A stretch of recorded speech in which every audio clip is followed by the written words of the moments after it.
ஓம் சாந்தி. B.K. Suresh அவர்கள், mount Abu. Baba நம் அனைவருக்கும் சகஜ யோகத்தினை கற்றுக் கொடுத்துள்ளார். இது மிக சகஜமானது. ஏனெனில் உலகில் இதுவரை கற்றுக் கொடுத்த யோகங்கள் அனைத்தும் கடினமானதாகும். பதஞ்சலி யோகத்தில் கற்றுக் கொடுக்கப்பட்டுள்ள ராஜ் யோகத்தில் நிர்சங்கல்ப சமாதி நிலை வரை சென்றடைய வேண்டியிருந்தது. அதில் லட்சத்தில் ஒருவர் மட்டுமே அந்த நிலையை அடைந்தார்கள். அதற்காக அநேக தியாகம் தபஸ்யா செய்ய வேண்டியிருந்தது. இமயமலையில் குகைகளில் சென்று யோக சாதனை செய்து கொண்டிருந்தார்கள். அதன் மூலமாகவே அந்த நிர்சங்கல்ப சமாதி நிலையை அடைந்தார்கள். பாபா ஆத்மாவினை பற்றிய சகஜமான ஞானத்தினை கொடுத்துள்ளார். ஆத்ம அபிமானி ஆக்கிவிட்டார். முழு கர்மத்தினுடைய நினைவுகளை கொடுத்து நினைவு ஸ்வரூபமாக்கிவிட்டார். நான் யார், எப்படி இருக்கின்றேன், எனது குணம் என்ன, எங்கே இருக்கின்றேன், என்னுடன் உங்களுடைய தொடர்பை இணைப்பது எப்படி என்ற வழிமுறையினை கூறியுள்ளார். எனவே நமக்கு இந்த யோகம் மிக சகஜமானதாகிவிட்டது. நாம் இதை சகஜமாகவே கையாள வேண்டும். ஞானம் சரளமானது, விதி சரளமானது என்றாலும் நன்றாக பயிற்சி செய்யவில்லை என்றால் இந்த சரளத்தன்மையினை நாம் கடினமானதாக ஆக்கிவிடுகின்றோம். நாம் ஒருவேளை வீணானவற்றில் ஈடுபட்டிருக்கின்றோம். வெளிநோக்கு சிந்தனையில் ஈடுபட்டுள்ளோம்.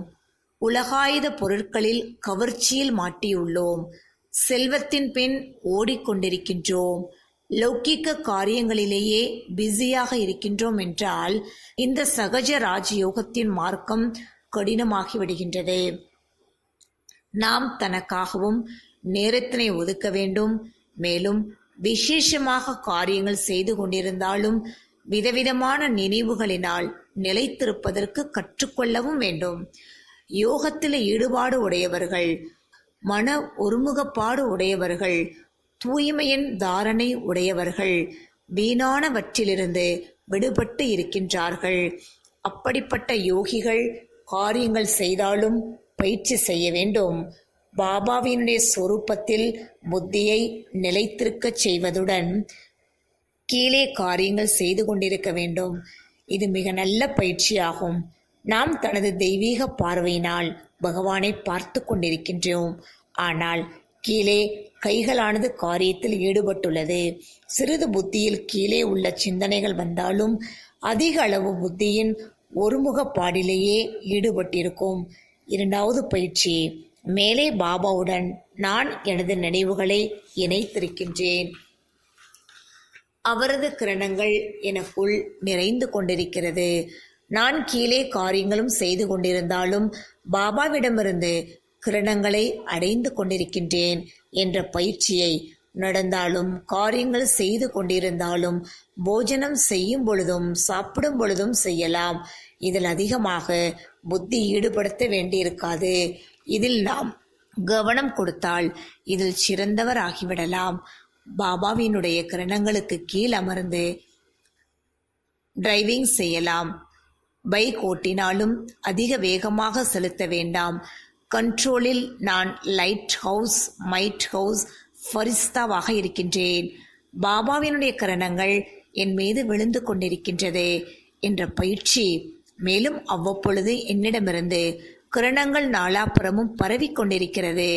நான் பார்க்கும் இடங்களில் என்னிடமிருந்து ஒளி கிரணங்கள் பரவி கொண்டிருக்கிறது என்ற விதவிதமான பயிற்சி செய்து கொண்டிருக்கலாம். இது போன்ற பயிற்சிகளே நமது யோகத்தினை சரளமானதாக ஆக்குகின்றது. நாம் பயிற்சிகள் செய்யவில்லை எனில் இவை கடினமாகிவிடும். எனவே எந்த காரியங்களில் புத்தியை குறைவாக ஈடுபடுத்துகின்றீர்களோ அதை தேர்ந்தெடுத்து இது போன்ற விதவிதமான பயிற்சி செய்யலாம். சில நேரம் விதவிதமான ஸ்வமானத்தினுடைய பயிற்சி, சில நேரம் எதிர்கால நஷாவில் நிலைத்திருப்பது, ஃபரிஸ்தா ஸ்திதியில் நிலைத்திருக்கலாம். நீங்கள் கம்ப்யூட்டரில் காரியங்கள் செய்யக்கூடிய CA எனில் புத்திக்கான வேலை அதிகமாக இருக்கும். எனவே இடையிடையே சில நேரம் காரியங்களை நிறுத்தி ஒவ்வொரு 1 மணி நேரம் 1.5 மணி நேரத்திற்கு பிறகு தன்னைத்தான் ரிஃப்ரெஷ் செய்து கொண்டு 3 நிமிடங்கள் மிக நல்ல சிந்தனைகள் செய்யுங்கள், பயிற்சி செய்யுங்கள். இதன் மூலம் உங்களது காரியங்களில் எந்தவித தடைகளும் ஏற்படாது. நாம் இதற்கான நேரம் எடுத்துக்கொள்ளும் பொழுது நம்முடைய பிரெயின் மறுபடியும் ஃப்ரெஷ் ஆகிவிடும். நம் மூலம் எந்த தவறுகள் ஏற்படாது.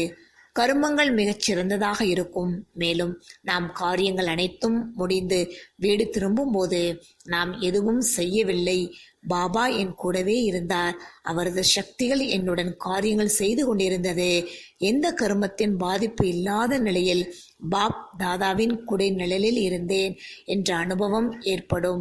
வீடு திரும்பியவுடன் அனைத்தையும் பாபாவிடம் ஒப்படைத்துவிட்டு அவரிடமிருந்து வரதானங்களை அடைந்து நன்றி கூறினால் மனம் மிக ஆனந்தமடையும். இது போன்று நாம் அனைவரும் கரும யோகி ஆக வேண்டும்.